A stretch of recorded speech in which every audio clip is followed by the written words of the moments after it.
I'm Paul Bishop. I've been a career sail trainer and tall ships event organiser for most of my professional life. Gosport has an amazing rich maritime heritage. It was the international centre for yacht design and building in the late 1800s and 1900s, made famous by the yard down at Camper Nicholson's Marina off the Ferry Gardens. It designed some of the most amazing racing yachts and cruising yachts in the world. For example, Hershey, the beautiful schooner built in 1909, which I've had the privilege of skippering, and of course the famous J-class yacht Endeavour, which came closer to winning the America's Cup for us in England than at any other time in its long history. What is less well documented is Gosport's international importance in the development of modern sail training.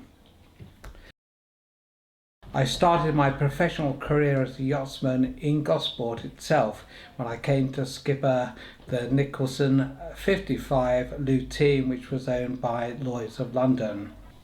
Today, sail training happens all over the world in purpose-built vessels and tall ships. Two of the most magnificent tall ships that are afloat today are the Camper Nicholson's designed Juan Sebastian del Cano, operated by the Spanish Navy, and also the Chilean Esmeralda, operated by the Chilean Navy. They're about 100 meters long and take a complement of over 160 people. They also participate regularly in the tall ships races, which are organised here in Gosport. The tall ships races offices first started in Mumby Road, and they're now operated by Sail Training International over in Premier Marine here in Gosport. Camper Nicholson's also designed two beautiful sail training schooners, the Swinton Churchill and Malcolm Miller, the sister ships. They're 135 feet long and took many thousands of young people to sea. Hello, I'm Ron Dadswell.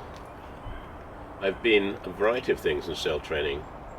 I started sailing when I was very young in the Far East, but then I did a lot of sailing on the STA schooners when I was in the Army. Most voyages were 2 weeks with 39 young trainees, usually from 16 to 25 years of age, either boys or girls, and later on mixed boys and girls. And they were just such incredible voyages. My favourite voyages actually were the ones that started up in the north of England, or actually in Scotland, because on two of those particular voyages, in 2 weeks we could get to Norway and sail up the fjords, and back down the fjords you could go visit ports that the young people had never even heard of, never mind visited before. And so it was just completely exhilarating. Also, because there were two schooners, quite frequently, if you were sailing on one with boys, you'd rendezvous with the other schooner with 39 girls on board, and that was always something of pleasure and just great fun to do. I think the real joy of sailing the schooners is that they were such strong vessels. They were Camper and Nicholson built. We used to refer to them as Nick 150s because they were 150 foot long.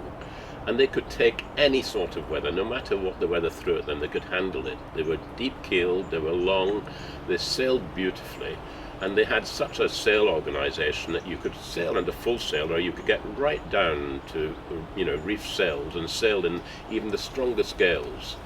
And so it was quite exhilarating. I'd raced several times in the tall ships races before I was race director and when I was navigator on the schooners. And I've had, I think, probably about 4 different races in my time. But my favourite, one that was really memorable, was when we sailed from Plymouth to La Coruña in northwest Spain. And that's a Bay of Biscay trip, and everybody knows the Bay of Biscay is to be feared. And we had quite an eventful trip through the Bay of Biscay. And it really was the making of a lot of those young lads. And seasickness is part of it, but they get over it in a couple of days, and then they're thoroughly enjoying rough weather and sailing hard, and you're racing against all the other ships, and the schooners were quite fast, and quite often you'd be overtaking vessels in the fleet, and this was really, really exhilarating for the young lads, and for the older lads as well, come to it. And then getting down to La Coruña in Spain and getting great reception as you arrived, it was just formidable. My first sail training voyage was as a 12-year-old cadet with the Ocean Youth Club, which started life in Gosport in the early 1960s.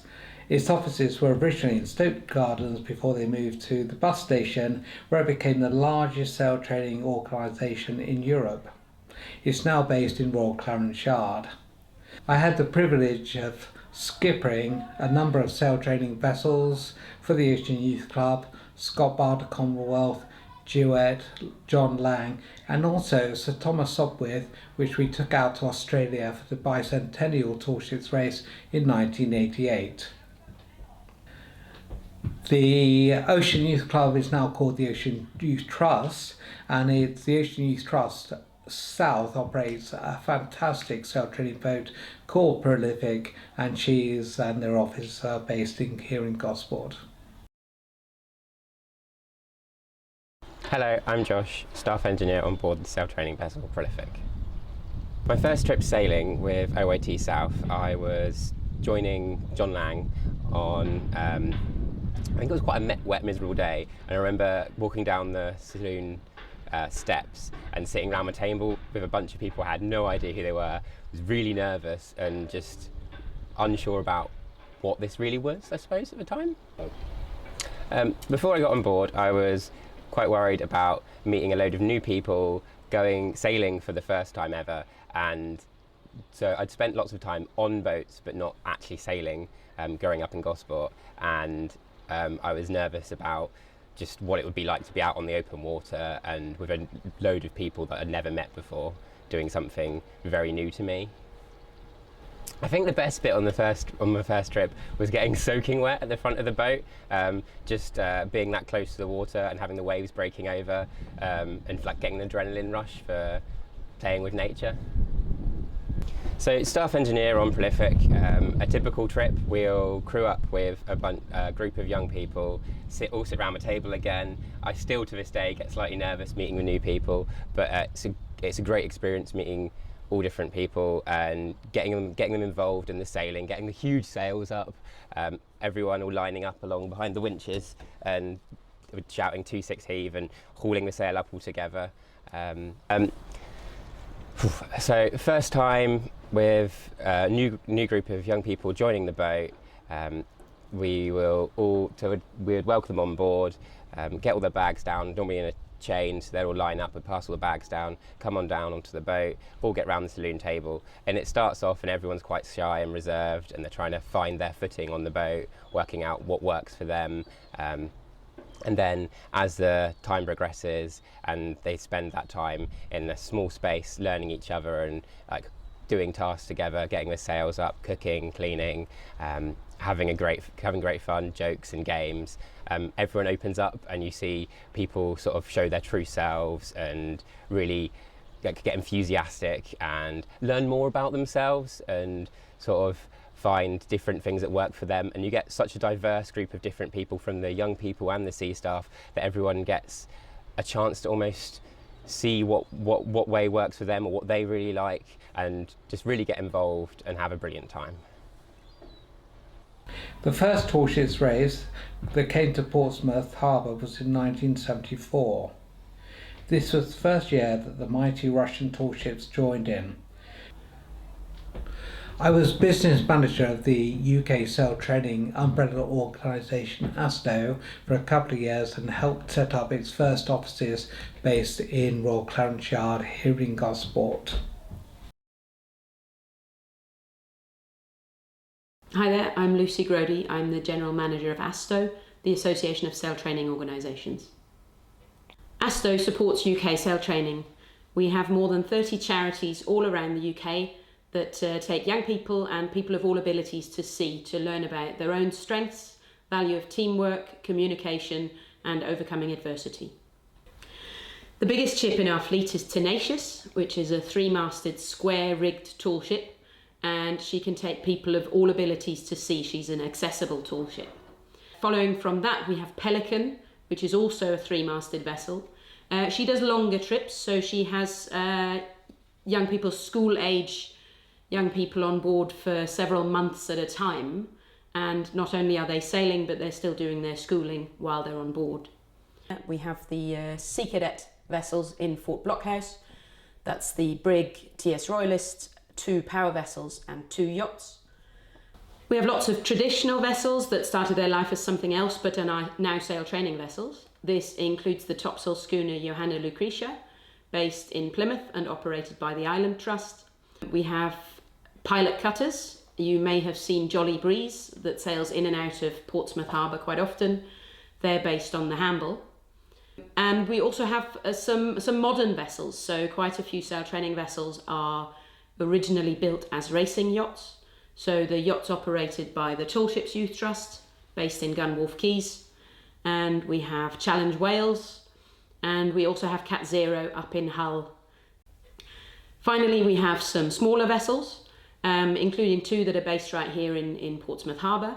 We have Spirit of Scott Barda, which is a wheelchair-accessible catamaran that does trips with the Gwynilly Sailing Trust. And we also have Boley, that's based in Haslam Marina, that does day trips for local young people. They all do sail training, which is based right here in Gosport, started here, supported in Gosport by ASTO, and happening nationally. Gosport should be proud of its maritime heritage and just how much these Gosport-based organisations have contributed to the era of modern sail training.